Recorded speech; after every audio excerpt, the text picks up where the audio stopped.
Australia has experienced a consistent rise in the cost of living, with essential household expenses such as groceries, electricity, gas, and petrol all being particularly affected. This trend can be attributed to multiple factors, including inflation, which has been spurred on by the recent COVID-19 pandemic, geopolitical events such as Russia's invasion of Ukraine, and a rise in consumer demand. We're definitely getting more queries just about trying to manage, people not being able to afford their rent, people not being able to afford even to eat. And so, a lot of referrals out to, we've got, we had feeding La Trobe, and also in the other campuses, there's pantries, food pantries, and students are really accessing those. Yeah, look, I think the tricky thing is there's not going to be anything easy in the short term. I'm not going to, it's not a magic, you can't, but I do think that maybe, probably better heads than me, but get together around things like around housing. There has to be, look, and it is complex. I'm not going to say, you have got people who are, they might have a second house that they're renting out, but that might be their money for their future retirement. They might have no other super, so I can't just say, oh yeah, you should stop people from having a second house. It's not as simple as that. I think there should be more longer term rentals. I actually think that should be something that, and have a kind of, maybe some kind of thing on how much you can go up every year. Like, it shouldn't be allowed to just be at people's discretion to increase the rent.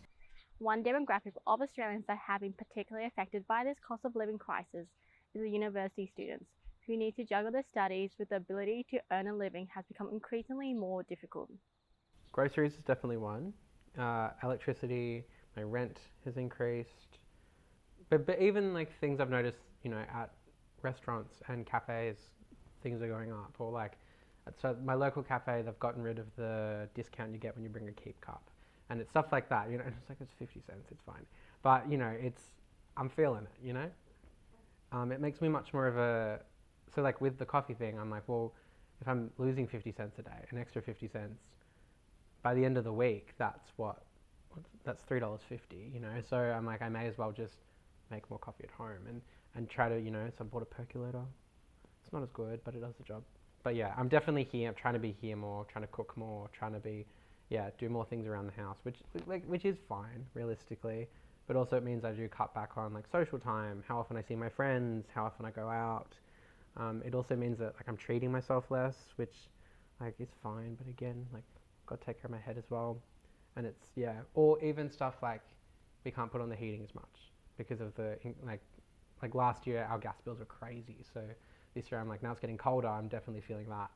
And it's like, I'm sure I'm going to get sick or something. This crisis is not only affecting students' financial well-being, but also their mental health, as the stress of financial hardships takes a toll on their academic performances and overall health and well-being.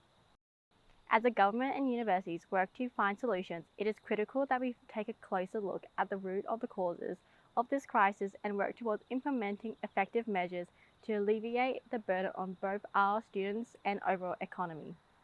Think about your accommodation. That's one of your biggest costs. Can you, share accommodation? I think with food and stuff, just think about, food pantries, food banks, but also buying secondhand, things like that. It is balancing that work with your studies, but being realistic about what you can do, but seeking out that work and not being afraid to kind of put, to look at the opportunities out there, because there are, especially at the moment. This is Alyssa Sayboualay from the Trobe Live.